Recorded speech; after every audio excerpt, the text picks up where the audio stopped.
There you go. We're recording. Okay. But, Hey, thanks very much again for joining me. I was been no, reading pleasure. reading so many things about what's happening in Israel, and Yeah, I thought, well, yeah, we have to really discuss it and see what I wanted to know what your perspective was on everything. It just seems like so much has, uh, well, I don't know. It seems like a lot of confusion politically. hmm Um, with yeah, in the politics over there, and also a lot of obviously the president of the United States just had his visit over there as well, and yeah, just wanted to start talking about biblically what you think that means, where you think Israel's heading at the moment, and sure. yeah, and that kind of thing. So yeah, if we could, Yeah. yeah, and is there anything else that you could see at the moment happening with Israel? Oh, there's so many things happening, mate. Like you, it's hard to keep up. You've every week, every time, every day you hear about things. It's like what's happening here, what's happening here, what's happening there, and it's just compounding. It's like a wave just keeps rolling, rolling, rolling, and every day is a new revelation of something, and just trying to put all the pieces together. That's the really hard thing. Yeah, Um, I was just talking to somebody this morning. They're saying, "Look, no one's got all the answers," and I said, "Yeah, 100% correct. Because what you think happening today, tomorrow something will change, and it'll add something else to the conversation, and it's just trying to keep on top of it all, and just trying to keep a perspective of it all, without okay, trying to understand everything, because you won't. You know, yeah. just to know So that God's putting all the pieces together. That's the thing. So how do you see the election? Oh, not the election, but the is it like a breakdown of Politics. the politics, the parliament over there? How do Yeah. you see that? And where do you think it's taking them? Mate, if I had that answer, every commentator on Israel is asked that, and I think every commentator just gets it wrong, because to try and understand Israeli politics and how that's all being affected. Look, the bottom line is that Israel is a nation in unbelief Hmm. concerning their Messiah, Jesus Christ. Yeah, You've got a very secular government um, who tolerates the religious segment of community, but is very, very liberal, allowing all sorts of things into the country. As you know, Israel's got the largest um, gay and lesbian parade in the world. yeah, I saw that. And yeah, and they hold it in Tel Aviv, but now they're trying to bring it up to Jerusalem, the center of biblical understanding, So you can see the spiritual battle going on there for Israel's soul. Their eyes are blinded until Jesus Christ comes back. The government, the population, they're still in a blindness Yeah, spiritually, even though God's starting to do some wonderful things there, and the yeah, scales are starting to fall off. There's still a blindness, and that's reflected in the government. So it doesn't matter who you get. It doesn't matter who's coming into power. There's still a blindness. There's still a feeling their way. You got to understand they're going to receive somebody who they're going to hail as a Christ, who's going to be an antichrist, hmm. who's going to end up persecuting them. So they're going to continue in that blindness until Jesus actually comes back. And one thing that I found really curious was the way the their parliament had integrated with the Muslim part of it. With their like the Muslim believers. How does that? Do you think that can continue, or does it have to go back to a like an all Jewish, if that's the right word, if that's the right phrase, but Yeah, like yeah. does it have to go back to an all Jewish parliament for for the rest of like for things like the Ezekiel 38 war? Mm. You know, I just found it hard to perceive how they can have this Arab or this Yeah, Muslim kind of section of their parliament if they're going to eventually go into the yeah. other parts. What are your thoughts on that? Well, you got to understand the Arabs are just as deceived as the Jews. So, Yeah, yeah, um, look, there's 120 seats in the Israeli parliament. mm, Now, for anyone to govern in their own right, they need 61 out of the 120. They need that 1 seat majority. Yep. Now, every major party, there's 39 different parties, would you believe, who contest the Israeli elections. 39. Wow. Now, the two big ones, which is Benjamin Netanyahu, whose party, the Likud, and the right, Yeah. they can't govern in their own right. They can't win enough seats to govern. So they've got to come into all these little coalition parties, the 39 parties, and they might pick up 1 seat here and there, these 39. They may pick up 7 or 6 or 5. So what they've got to try and do is get these little minor parties on their side to form that 61 seat majority in the parliament. Yeah. And that's what this present government did. I think they were 2 seats short of forming a majority. So they invited the Arab Muslim party, which is basically the Muslim Brotherhood. They invited them into the coalition just to get them across the line. Mm-hmm. They hated Benjamin Netanyahu so much that they were willing to make a deal with a Muslim party, which is unprecedented in Israel. Yeah. Yep. Now, whether that happens again is highly unlikely, because they cause so much trouble. They want this concession and that concession from this land and all. So it's very unlikely that may happen again, although I wouldn't rule it out in Israeli politics. So look, these bigger parties are trying to get a Jewish majority, total majority. They don't want these Arab parties in their coalition. Mm-hmm. They tolerate them in the Knesset, which is an absolute miracle, because it just goes to show that they're not biased. They will allow Arab parties in the parliament. Yeah. But they don't want them in there, especially holding a knife over their heads, as it were, the balance of power. So, look, whether it happens again, I don't know, but the major parties won't get the majority. Yep. Latest polling actually suggests that Benjamin Netanyahu's party would actually get 59 of the 61 seats. Okay. That's with their coalition partners. Yeah. So they're still going to be 2 seats short, no matter what. Yeah. Now, where are they getting their 2 seats from? Yeah. The opposition will only get something like, I think it's 51 seats. Yeah. So they need 10 seats from somewhere else. So they have to make these deals. They've got to make the deals, and it's like making a deal with the devil. It's do I bring these Arabs in to get me over the line, and then what concessions do I have to make? Yep. So all this just shows the instability of Israeli politics. Keeping in mind that they don't know Christ, they're godless. Yep. And they'll make a deal wherever they can make a deal, and especially when it comes to peace, then they'll make the wrong deal eventually.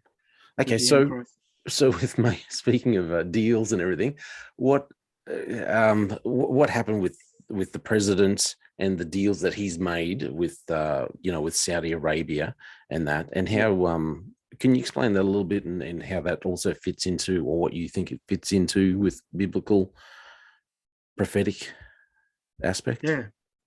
Well, Biden, as you know, was just over in Israel. He was there for a day or so, and then he went on to Saudi Arabia and met the leaders of different parties there.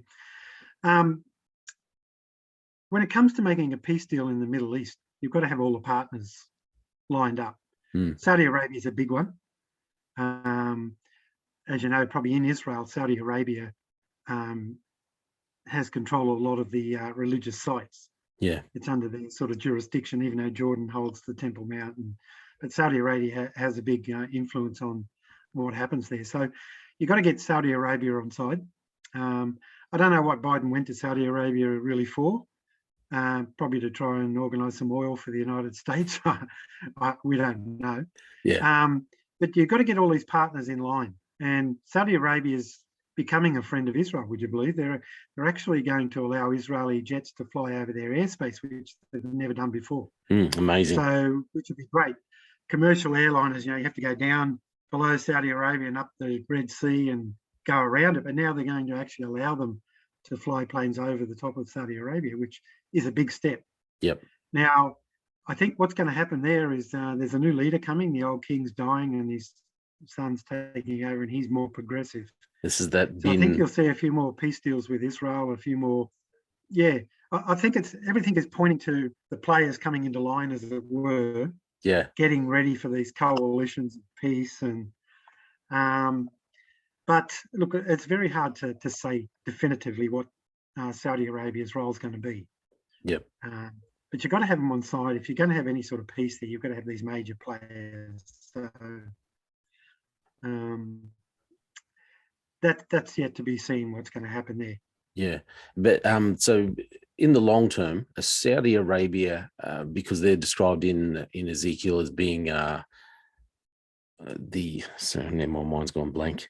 So basically, they're the ones that stand up and they don't say anything against the when the coalition of nations, like which is led by Russia. Yeah. So they kind of just wag their finger and don't say anything, which would seem to be that they've made a bit of a deal.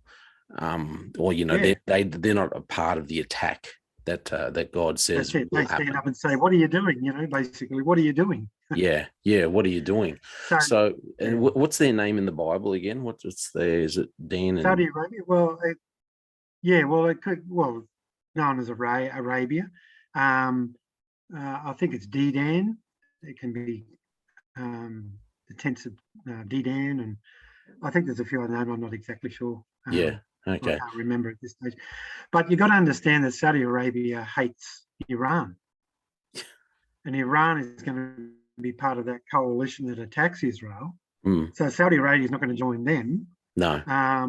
So they're going to stand there and basically wag their finger and say, "What are you guys doing?" So it just shows like a thawing, if you like, in the relationship between Israel and Saudi Arabia, that Saudi Arabia is not going to, not in a position to defend Israel, but it's not going to condemn them either. Yeah. And basically question, why is this coalition? What are you doing taking on Israel, basically? So you can see that happening now. There's a thawing in their relationship. Yep. And I think it's going to get a little bit better. Yeah. Without being totally buddy. Because they've made some other business deals with Israel as well. Billions of dollars, and they're investing in Israel. Yeah. Jared Kuch has organised these business deals between Saudi Arabia and Israel, where Saudi Arabia is investing billions of dollars in Israeli companies and startups and tech and all those sorts of things. So, they know where the money is.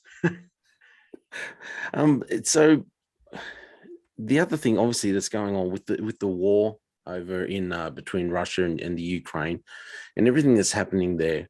And I just wanted to get back to what the Bible describes in Ezekiel 38 about this coalition of nations that it says is led by modern day Russia, and I think it's Turkey and Iran and a few other nations are a part of that, but they're the main players. And there's a lot of commentary on how this is all going to be. It looks like it's playing out. We see all, as you said before, that we see all those players kind of coming into action. How do you think it is now? It's for starters, when do you think? When would you think that actual time frame be? I mean, I don't mean for dates or anything, but is this something that you would see as a pre-tribulation or as a post-tribulation event, as in the invasion, that attempt at an invasion? Would you always think of it as something pre-tribulation or post-tribulation? Yeah, well, there's two thoughts on that. A lot of scholars actually think there may be two battles of Armageddon. They're not called Armageddon, both of them, but there could be two battles. There could be one before Christ returns and then one after. Okay. Well, there's definitely going to be one after, at the end of the millennium, when the armies of the earth come against Christ. He's going to just destroy them like that. So they're talking about two. Now, whether that happens before Christ returns, somewhere in that 7-year period, or after.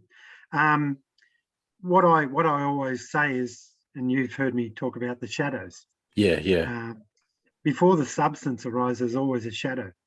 And what we're seeing here are the shadows appearing, whereas Russia, Iran, Turkey, they're forming a coalition. Now, this was predicted thousands of years ago, and it's relevant for our day today. There was a photograph in the paper yesterday of Putin holding Raisi's hand, the leader of Iran, who's holding Erdogan's hand, the leader of Turkey. The three of them together. You think that was written off thousands of years ago? Here it is right in front of my eyes today, the 19th of July. This is the 21st, but 2 days ago. There it right is. Now, if that's not a shadow, of what is being predicted in Ezekiel 38. I don't know what is. Yeah. So we're seeing the shadow, we're seeing the formation. Now, these three leaders came together and they're talking about the war in Syria. That's what they were talking about, because Turkey doesn't want the Kurds on the northern border of Syria in their territory. So they're talking about that. And Russia doesn't want Israel, bombing Damascus International Airport and taking out all these Iranian missiles that are being smuggled in, and Iran's talk. So they're all talking about that. Now, Israel's going to be center of the talk because of Israel's involvement in Syria. Yeah. So these are shadows. This is the formation. This is the coming together. So it's not hard to see them beginning to talk about Israel and, well, how are we going to solve this problem? How are we going to, because Israel now, as you know, has got all the gas out there in the Mediterranean. Yep. Russia, and we might get onto this, their relationship with Russia is souring. Yeah. Because Russia's cut off all the gas and oil supplies to the European nations. Who's stepping into the breach? Yep. Israel. They've got all this gas now. Yeah. And they're sending it to Germany. Germany signed a deal with them. So Israel's bypassing Russia, if you like. Yeah. And Russia's getting a bit upset about that. So the relationship's going downhill. So you can see all this sort of pointing. This is building up. This is sort of building into something that no one could possibly predict. But you can see the signs, you see the shadows. So yeah, I was glad you said that, because I was trying to explain this the other day on an episode, because you could see how, obviously Israel's got all this gas and they've got a lot of oil too, I'm led to believe. And when it's described that I think the hook, God puts that hook in the mouth of the leader, and pulls him back, and he's there to take the spoils. Yeah, that's it. And I sit there going, in my head, I'm sitting there going, wow, you can see how it would, because, Russia's at the moment, it's threatening to cut off the oil, cut off the gas for Germany and all those nations. And you sit there, and in my head, I'm going, wow, this could all happen so quickly in reality. They cut it off. They, Israel says, hey, we'll step in and fill the gap. And then Russia gets irritated and says, well, let's go. You sit there, oh, crikey. Let's go down and take it. Yeah. And look, Turkey as a nation is bankrupt. They're desperate. They're looking for oil. They're looking for gas. They're looking for this. They're looking for money for this. They're in dire straits. And so Turkey, it'd be nothing for Turkey to say, well, come on, let's go down into our Mediterranean, just down the coast a bit, and take this gas. Let's get rid of Israel and it's all ours. So you can see a lot of possibilities without knowing exactly what's going to happen. You can see sort of like a shadow coming. We don't know the substance. When you see a shadow, you can see the outline, but you can't see all the little details until the substance actually arrives. And then you say, oh, there's the detail, there's the eye, but you can see the outline of it all, can't you? So, yeah, I just absolutely love the fact that something that was written several thousand years ago, and you can see it playing out before your eyes. And I sit there going, this is just it.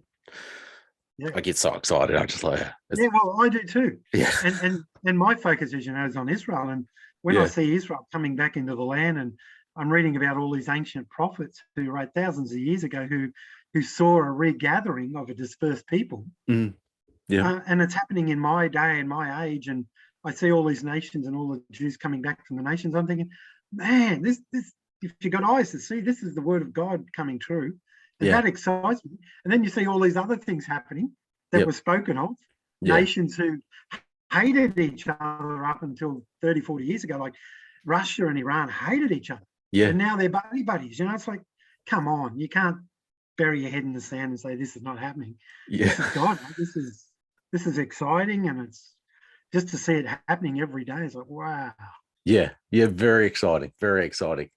I just and as you said, the importance of being able to see and explain to people that something that was written so long ago, and this is that confirmation.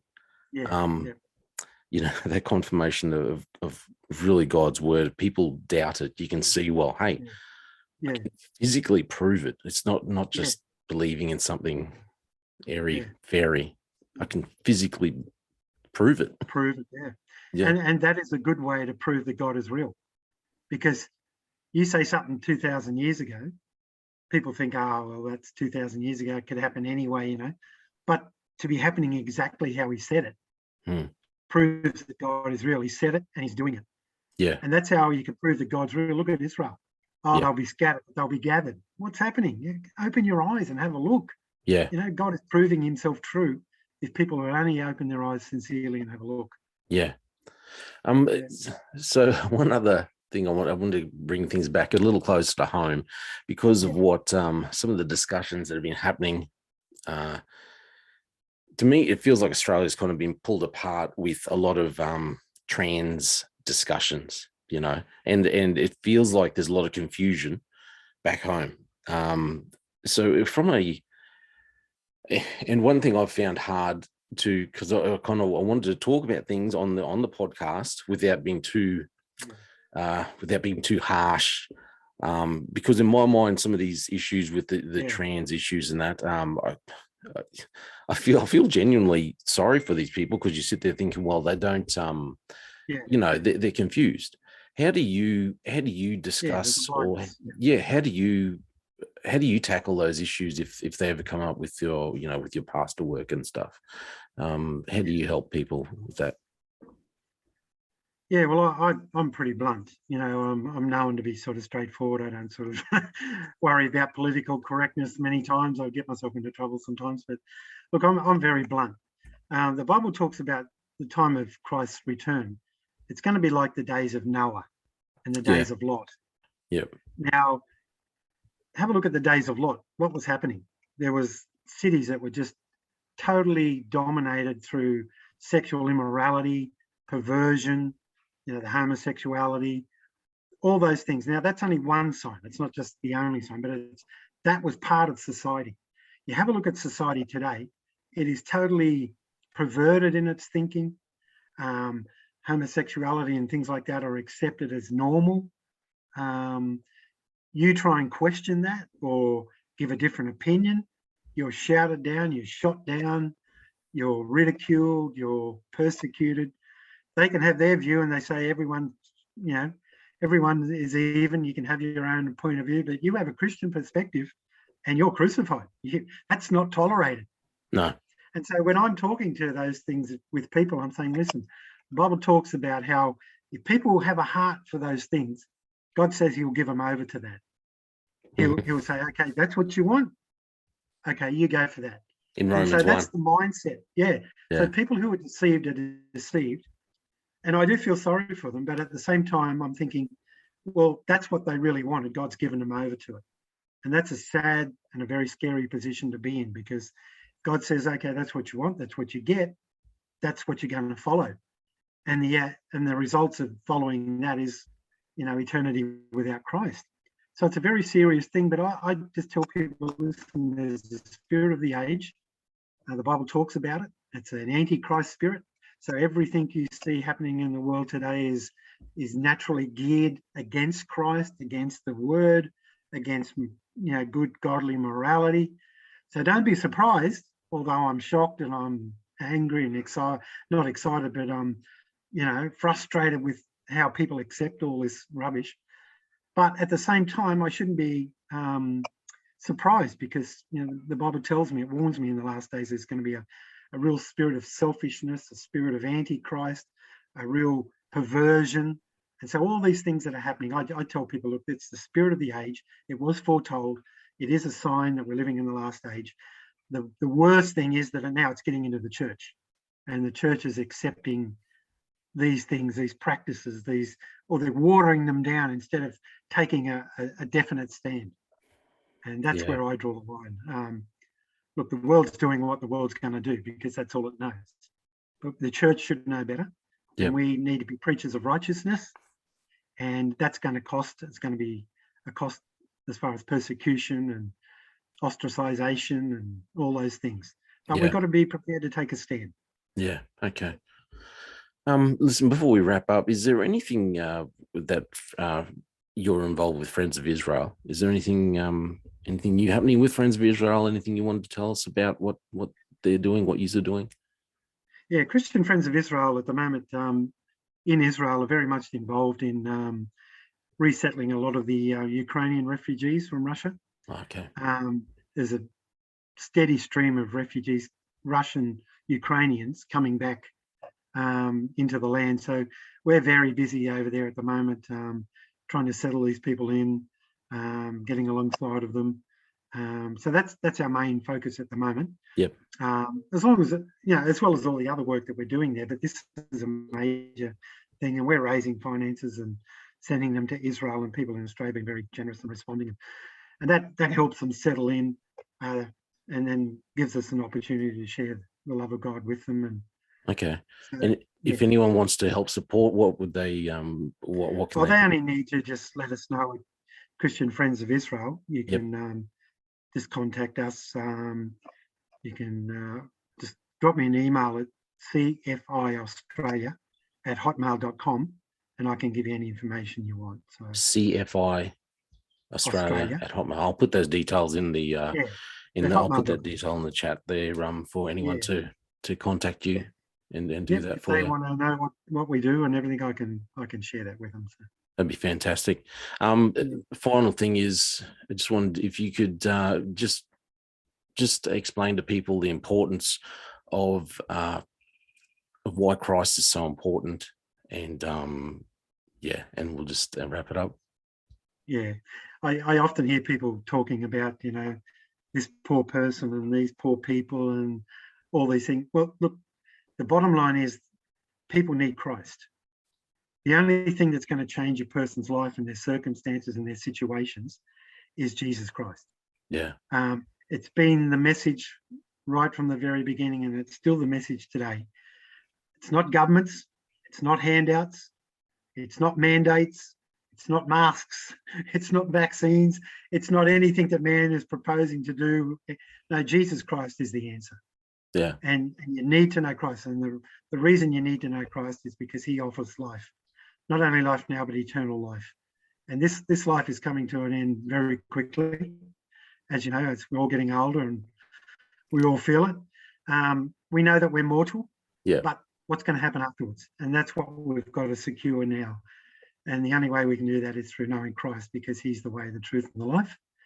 And without Christ, there's no hope for eternity, let alone for surviving in this crazy world, which is getting crazier every day. So we need Jesus Christ.